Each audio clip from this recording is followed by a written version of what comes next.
one. Let's fly, baby!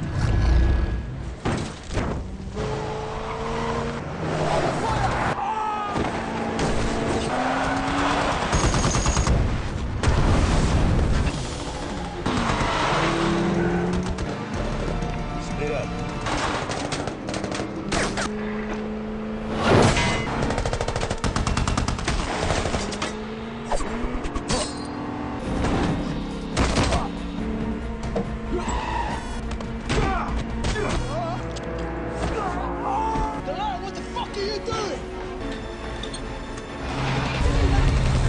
Going on in the...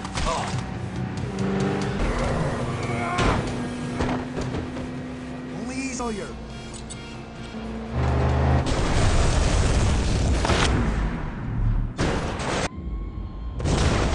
They're compromised. They're on the west side. There's gonna be a lot of dead people. Watch your sick! I would never leave you behind.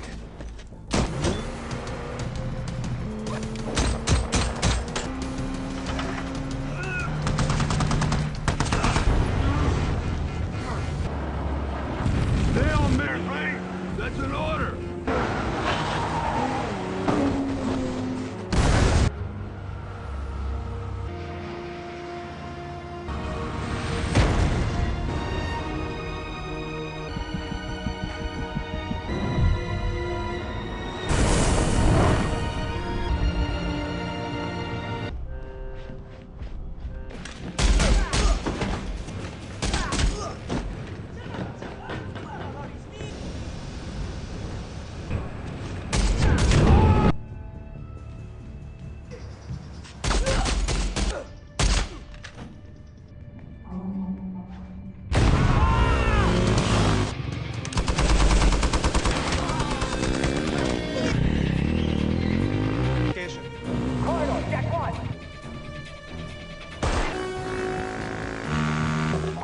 Dining area, deck.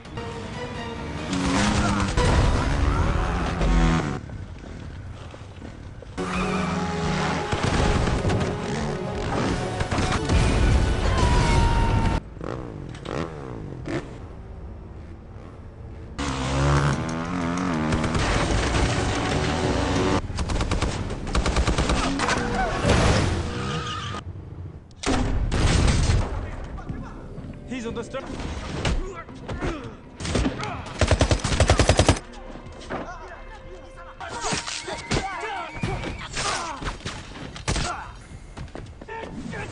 Life. It would be disrespectful to you. Let's get to it.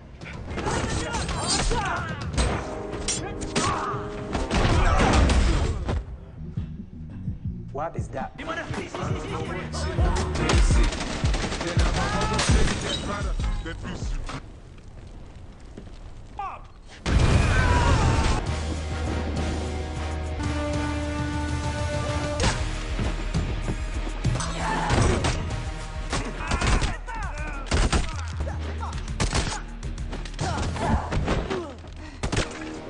Fuck it.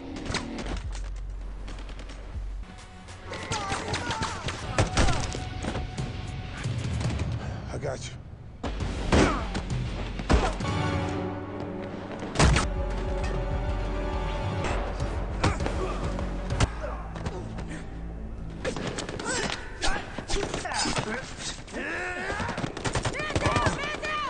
Can you kiss that and make it better?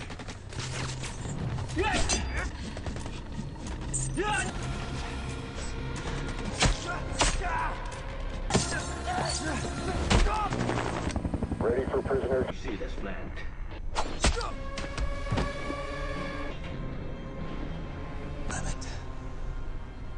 Come and get it, hero.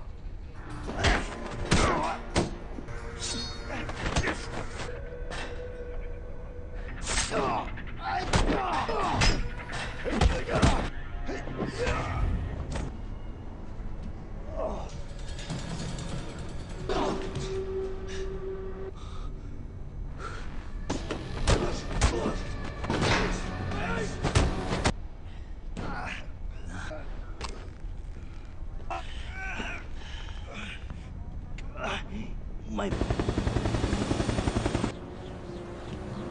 Young guys here. He's our witness. Bye-bye. Başız asılat. How long until detonation? Who's showing up on what you know? I'm coming down to get it. World War III, a conflict really profitable for somebody. Enjoy the show. Get clear of this boat or we're all gonna get fried! We got a movies, please. It's being told. It's a great idea. Yeah, come and fire. Meet at the start.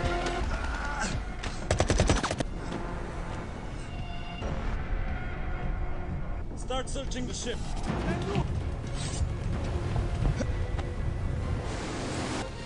Talan, you're up.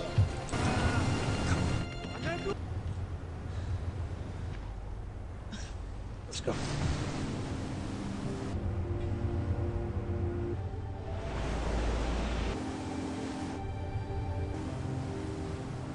Me.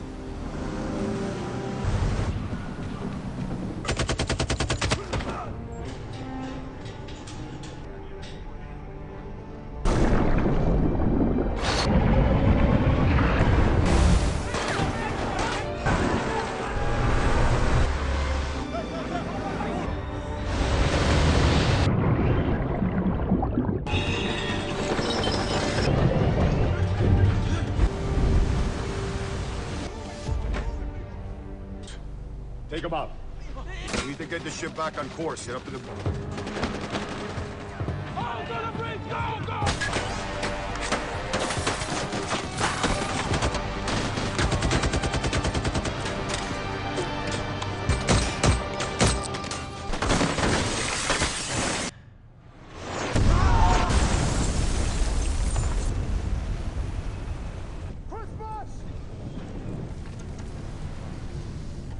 Well, you can't get rid of me. Man to man.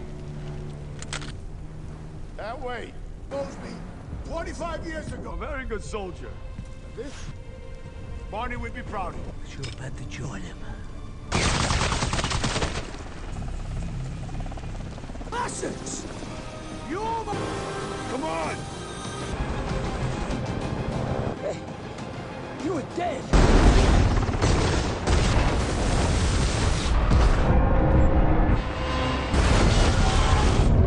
Eight of my team got wiped out. Why'd you keep it from us? You understand?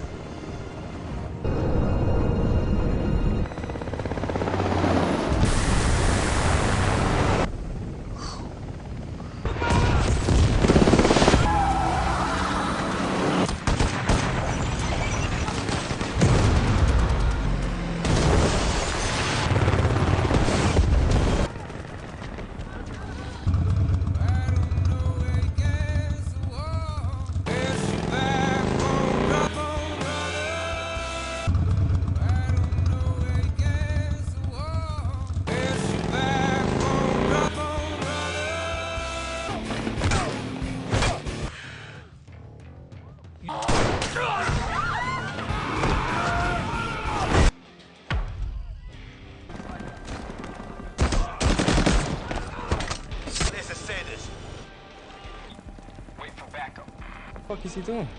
No, please!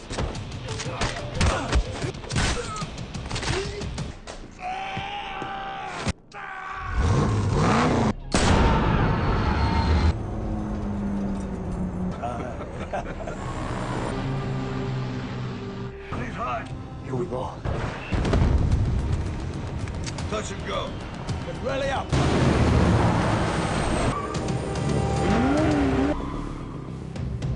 Running. Causing a lot of ops. Hey guys, today we're diving headfirst into the explosive chaos that is the Expendables 4. Prepare yourselves, because if you thought these guys were slowing down, you were hilariously mistaken. We're talking more bullets, more biceps, and more explosions than you can shake a very large grenade launcher-equipped stick at. Our story kicks off, as all good action movies do, with a seemingly straightforward mission. Barney, our fearless leader, is rallying the troops. Lee Christmas, Gunner Toll Road, and new faces Easy Day and Lash, a chemical weapons facility in Libya where a nefarious terrorist named Swarto is cooking up some truly nasty stuff. The mission? Prevent the world from facing a very bad case of oops. If you had a good time with this, a like and a subscribe is a free way to help me keep making more. The team's entry into Swarto's Libyan stronghold is as subtle as a brick through a window, but with significantly more style and tactical precision. Lee Christmas, ever the agile assassin, does his knife-throwing thing, making quick work of unsuspecting guards with a whisper-soft thwip sound that probably gives bad guys nightmares. Meanwhile, Gunner and Toll Road provide their usual brand of heavy-duty crowd control, making sure anyone who dares to look at them funny gets a one-way ticket to lights out. You can almost feel the grit and dust of the desert creeping into every corner as they systematically clear the building. Each corridor a potential death trap, each door a mystery. The tension builds with every silent step, every quick glance, knowing that at any moment, all hell could break loose. And just like that, the subtle part of the infiltration goes out the window with a literal bang. A massive explosion, the kind that rattles your teeth and makes your eardrums vibrate, blows open a fortified wall. Dust, shrapnel, and the screams of startled guards fill the air. It's a symphony of destruction, and the Expendables are its conductors. Rounds fly, metal clangs against metal, and the distinct thunk of bodies hitting the ground becomes background music. Easy Day, with his seemingly limitless supply of witty banter and lethal combat moves, proves he's not just a pretty face, he's also pretty good at dodging bullets. Lash, the newest member, shows off some truly impressive hand-to-hand combat, delivering bone-crunching blows with a speed that would make a ninja jealous. This isn't just a firefight. It's a statement delivered with extreme prejudice. Amidst the chaos, Barney finds himself face-to-face with the man of the hour. But this isn't a dramatic monologue moment. Swarto is more interested in making a grand exit. With a smug grin, he triggers an explosive device, the rumble threatening to bring the entire structure down. Barney, with reflexes honed by decades of explosions, manages to dive for cover just as the room erupts in a shower of sparks and falling debris. You can almost feel the heat radiating from the screen, the force of the blast pushing you back. The distinct crump of the explosion echoes through the collapsing corridors, a testament to Swarto's scorched earth policy. He slips away into the night, leaving Barney and the team scrambling in the dust and smoke, wondering if they've just bitten off more than they can chew, never one to let a terrorist get away unscathed. Jumps into his trusty, if slightly antique, biplane. It's a classic Expendables move. I'll handle the air support, ... With a plane that probably fought in World War II, he engages Swarto's escape vehicle in a surprisingly intense aerial pursuit. The rat-a-tat-tat of machine guns piercing the night air. But Swarto's forces are well equipped, and after a valiant effort, Barney's plane takes a critical hit. Smoke billows from the engine. A sickening crunch of metal fills the soundscape, and the old a symbol of Barney's unwavering resolve, spirals downwards. A blazing inferno against the night sky. The ominous whoosh of the falling plane quickly turns into a devastating splash as it disappears beneath the waves. The team watches in horror, the silence that follows deafening. The grim reality sets in as the team makes their escape. The usual celebratory banter is replaced by a heavy, suffocating silence. The thrum of the extraction plane's engines feels less like freedom and more like a funeral dirge.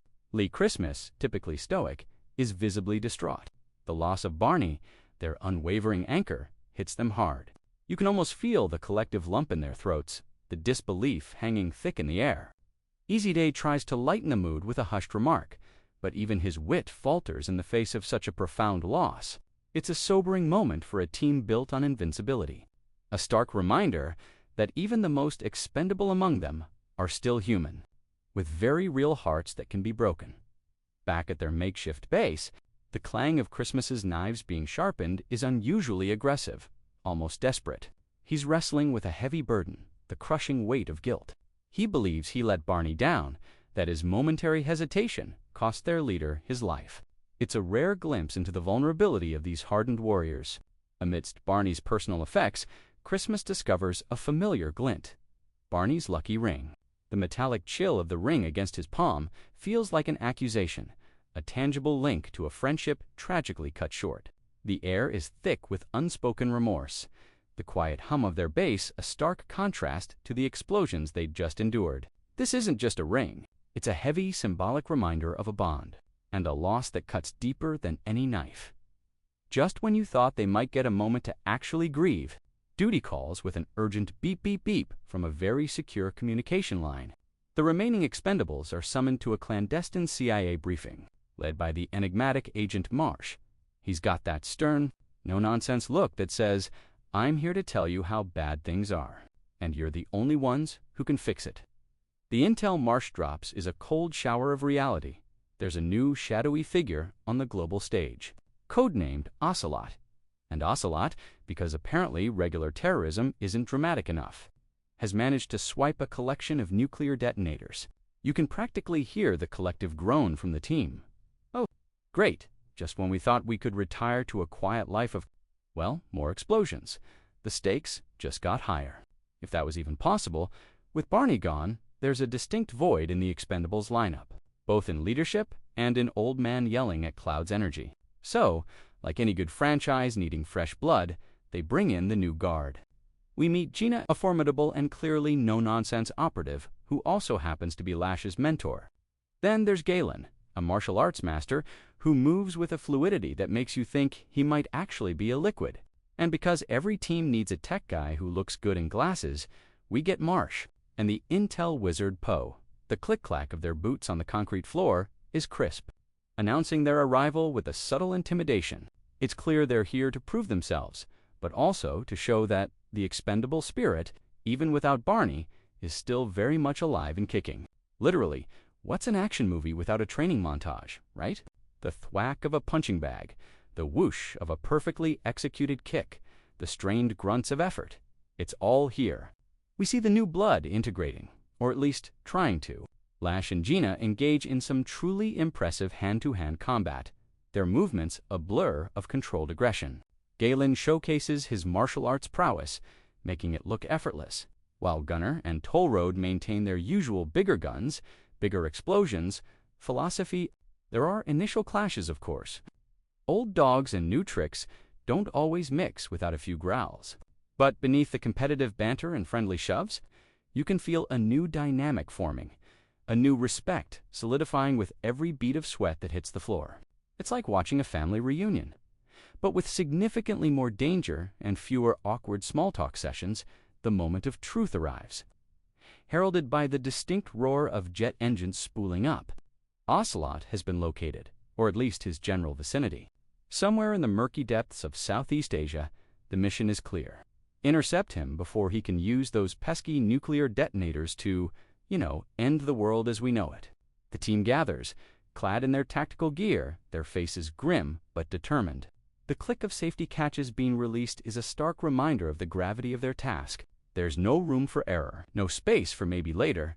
The fate of millions rests on their beefy shoulders, a pressure that could flatten a lesser team. As the jet lifts off, the ground trembling beneath its power, you can almost hear the ticking clock in the background, counting down to potential global disaster. There's a twist, and it's a gut punch for our favorite knife-wielding specialist.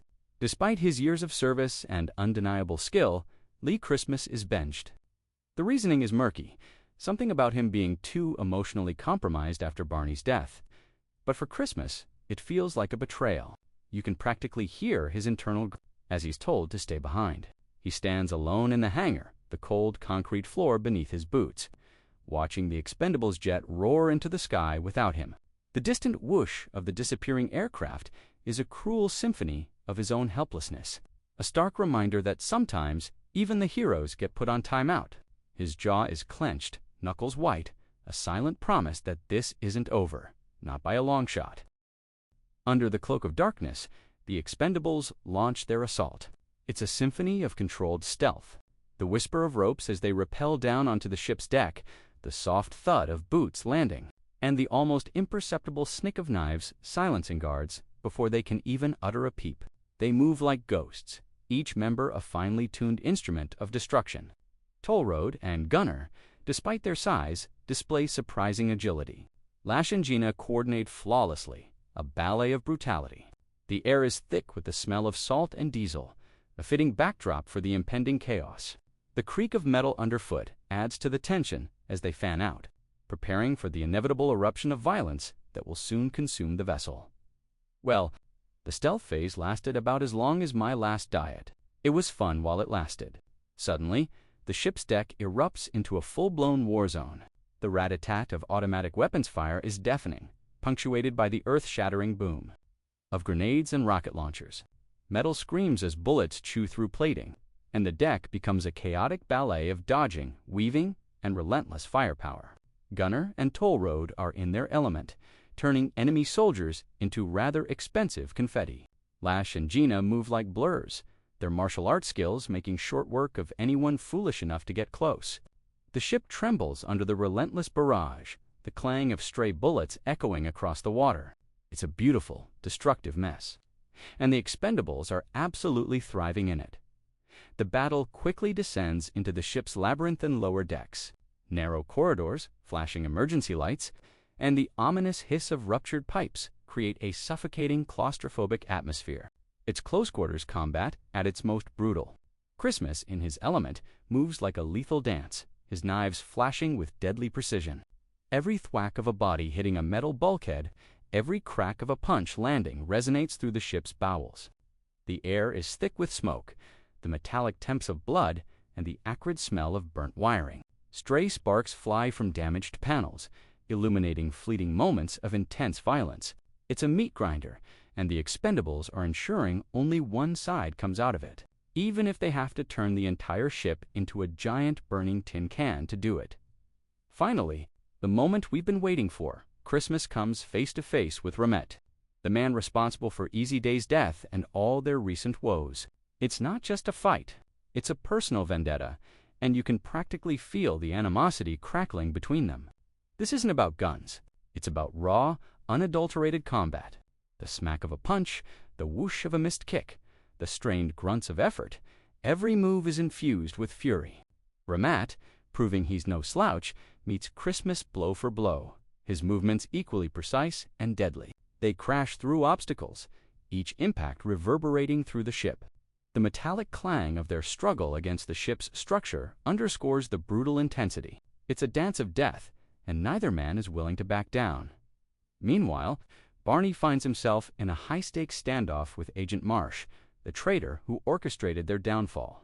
Their confrontation unfolds in the ship's control room, a sterile environment now shattered by gunfire. The crack-crack-crack of their pistols fills the confined space, each shot narrowly missing its target. It's a battle of wits as much as bullets, with Marsh spewing his predictable villain monologue about power and control. Barney, ever the pragmatist, is more interested in putting an end to the nonsense. The air is thick with the smell of gunpowder, and the ping of bullets off metal consoles adds to the chaotic atmosphere. This isn't just a fight, it's a reckoning, and Barney is ready to deliver the final verdict. Expendables style, as the ship descends into an all-out melee, the real ticking time bomb is still active. Poe, our resident tech whiz, is frantically working on disarming the nuclear detonators. The beep, beep, beep of the countdown timer is a relentless, anxiety-inducing soundtrack to his desperate efforts. Wires are cut, panels are ripped open, and sweat beads on his brow as he races against the clock. The pressure is immense. One wrong move, and it's lights out for a very large chunk of the world. You can almost feel the frantic tap-tap of his fingers on the complex circuitry, the silent prayer that he's got the right wire. The tension is almost unbearable, a stark reminder that even with all the firepower, sometimes the greatest battles are fought with a tiny screwdriver and a whole lot of nerve. The ship can't take much more. The groan of stressed metal, the ominous rumble from below deck, signal its impending doom. The climax of the fighting converges as the ship starts to split apart, literally. Christmas, fueled by adrenaline and a dash of pure stubbornness, delivers the final bone-shattering blow to Rahmat. Meanwhile, Barney, with a cunning maneuver, finally takes down Marsh, securing the detonators just as the entire vessel begins its dramatic descent into the inky depths. Explosions erupt everywhere, the crash of falling debris and the roar of the ocean filling every space. It's a spectacular symphony of destruction, with the Expendables fighting their way out of a sinking steel coffin, barely escaping the watery grave they've just created for their enemies, with the ship literally folding in on itself. The Expendables execute a truly cinematic escape. There's no elegant gangplank here. It's a mad scramble. "Jump!" yells Barney, and everyone obeys, leaping from the exploding deck just as the ocean swallows what's left. The splash of bodies hitting the water, followed by the whir of waiting jet skis and speedboats, provides a thrilling soundtrack to their desperate retreat. They cling to anything that floats, dodging debris and explosions as if it's just another Tuesday. The whoosh of the water as they speed away from the colossal sinking vessel is a moment of pure adrenaline-fueled relief. Another day, another global catastrophe averted, another ridiculously impossible escape pulled off with casual bravado. These guys practically have a frequent flyer program for near-death experiences. As the sun rises, casting a golden glow over a tranquil beach, the surviving Expendables regroup. The sigh of the waves against the shore is a calming contrast to the cobblem of yesterday's adventure. There's a quiet moment of reflection, a silent acknowledgement of the cost of their work. They mourn Easy Day, remembering his humor and sacrifice, their faces etched with a profound sense of camaraderie and loss. But there's also a renewed sense of purpose, a stronger bond forged in fire and explosions. The clink of their celebratory drinks is a bittersweet sound, a toast to those lost and to the enduring spirit of the team. They might be expendable, but their impact, their stories, and their brotherhood are anything but. Finally, Barney and Christmas share a moment, a heartfelt conversation that solidifies their unbreakable bond. The thump of a hand on a shoulder, the unspoken understanding between two old friends who've seen too much together, speaks volumes. There are apologies, forgiveness, and the kind of knowing glances that only decades of shared danger can forge. They're both battered, bruised, but ready for whatever comes next, with a final teasing hint at another adventure lurking just around the corner. They roar off on their motorcycles, the vroom of the engines fading into the distance. It reminds us that sometimes the true wealth isn't in what you accumulate, but in the unwavering bonds you forge through thick and thin, through fire and explosions, and through all the ridiculous, over-the-top adventures life throws your way. The Expendables continue, a testament to enduring spirit, unbreakable loyalty, and the sheer joy of watching things go boom. Here's to the legends, the expendable heroes, and the next chapter in their epic, explosive saga. Always remember, true power comes from unity, and knowing that even after everything, the fight for a better world, however messy, is always worth it. Thank you for watching, and stay epic. With Christmas fuming back at base, the new-look Expendables team executes a textbook high-altitude jump, plunging into the inky blackness above the Southeast Asian jungle. The snap of parachutes deploying fills the air, quickly followed by the rustle of leaves as they descend into the dense canopy. It's a beautifully choreographed descent, each member landing with a practiced thud amidst the undergrowth. The humid air, thick with the scent of damp earth and unseen dangers, immediately clings to them. They move with practiced stealth, the jungle's natural sounds, the chirping of insects, the distant calls of unknown animals, providing a deceptively peaceful backdrop to their deadly mission. You can feel the tension, the quiet anticipation of the inevitable confrontation lurking just beyond the next thicket. They spot the convoy, a string of heavily armed vehicles rumbling through the jungle, and execute their ambush. The initial explosions are satisfyingly massive, sending vehicles careening and bad guys flying with a satisfying kaboom. But this isn't a routine target practice. Almost immediately, the Expendables realize they've walked into a trap. The air fills with the crackle of automatic weapons fire, the ping of bullets ricocheting off their cover. It's an ambush within an ambush, a dirty trick that turns hunters into the hunted. The forest erupts into a cacophony of gunfire, shouts, and frantic movements. The ground trembles under the weight of sustained artillery, making the air feel alive with deadly energy. This isn't just a fight. It's a desperate struggle for survival against overwhelming odds. The jungle devolves into pure chaos, a swirling vortex of gunfire, explosions, and close-quarters combat. Every thud of a bullet striking home, every crack of a bone-shattering punch, highlights the sheer brutality of the engagement. The team fights with desperation, their training kicking in even as their numbers dwindle. But tragedy strikes. Easy Day, with his infectious humor and sharp wit, takes a fatal hit. The sickening sound of impact, followed by his pained gasp, sends a chill through the entire team. He clutches his side, a look of profound shock on his face, before he crumples to the ground, silenced forever. The loss is immediate and visceral, a stark reminder that in this line of work, even the most skilled can be expendable. The fight rages on, but a piece of the team's spirit has just been extinguished. Amidst the pandemonium, the masked figure of Ocelot emerges from the fray, holding aloft the very items the Expendables were sent to retrieve, the nuclear detonators. It's a chilling moment, the gleam of the metallic devices reflecting the distant explosions. A cruel, almost mocking laugh seems to emanate from the masked villain as he slips away, melting back into the shadows and vanishing into the unforgiving jungle.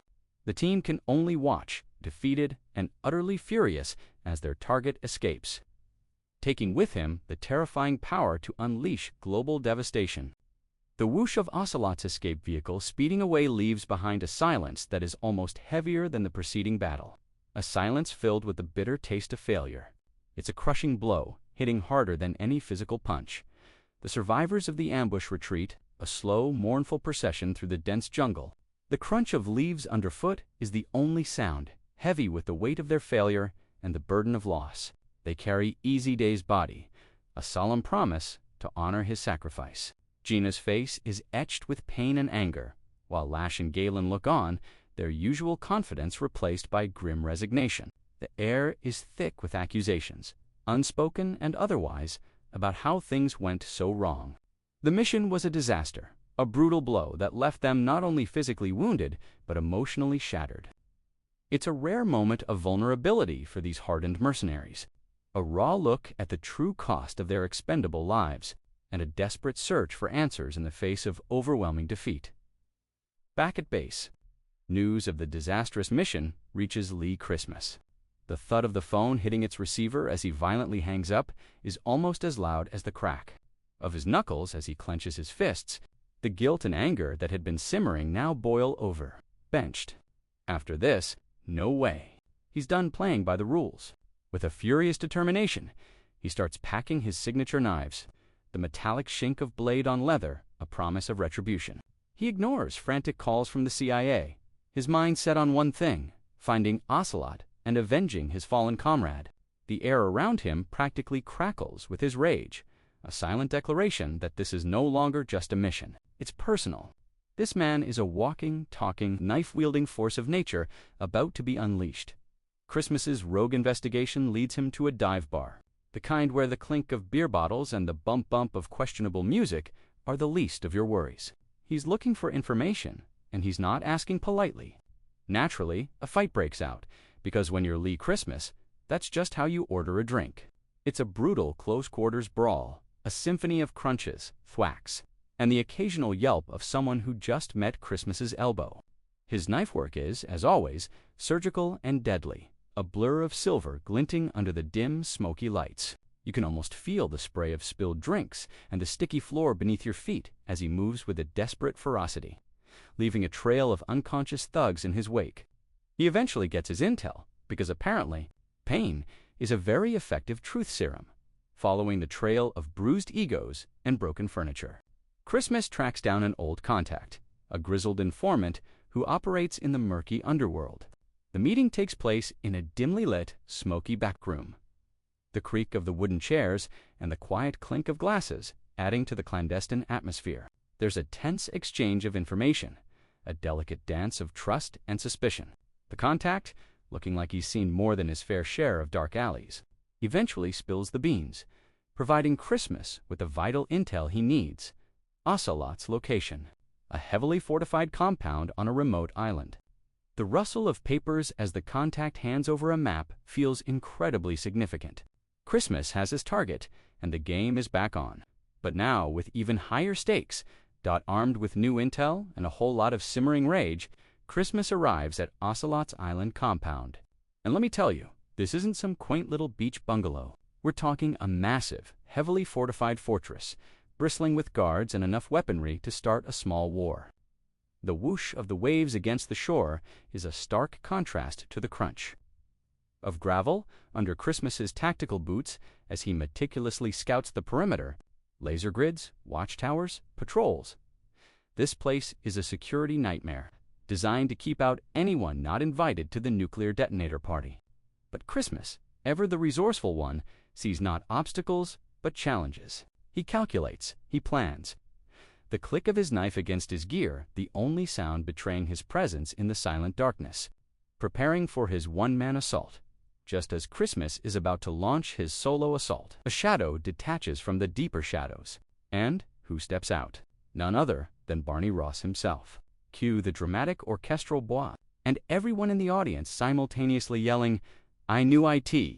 The look on Christmas's face is a priceless mix of shock, relief, and about 5 different types of, "I'm going to kill you for making me think you were dead." Barney, looking as grizzled and unkillable as ever, explains that his death was a ruse, a clever ploy to draw out the real mastermind. The gasp of surprise from Christmas is almost audible, quickly replaced by a wry grin. The tension in the air is palpable, a mix of genuine joy and the unspoken question of how could you. With a dramatic flourish only Barney could pull off, he lays out the real game. Ocelot, the mysterious villain, isn't just some random terrorist. He's Rahmat, a highly dangerous former CIA operative who went rogue, apparently for reasons. But here's the kicker, the twist that makes you slap your forehead. Agent Marsh, their trusted CIA liaison, the one who gave them the mission, is actually Rahmat's accomplice. The collective dun-dun-duhan moment is incredible. It turns out the entire mission was a setup, a clever misdirection designed to steal the detonators and frame the click of the projector as Barney shows their faces is chilling. The Expendables have been played, and now they are out for some serious payback, because nobody messes with this team and gets away with it. With the shocking truth revealed, the Expendables reunite. The initial growl of frustration at being played quickly turns into a focused determination. Barney, back in charge, outlines the new plan. A full-scale assault on Swarto's massive, heavily armed ship, where the detonators are being held. You can almost hear the gears turning in everyone's heads, the tap-tap of fingers on weapons as they mentally prepare. It's a complex, multi-pronged attack, requiring all their combined skills. Christmas, no longer benched and fueled by righteous anger, is ready to lead the charge. The team is back, unified and absolutely furious, ready to unleash a hurricane of payback. The air practically crackles with anticipation, a prelude to the explosive finale that's about to unfold.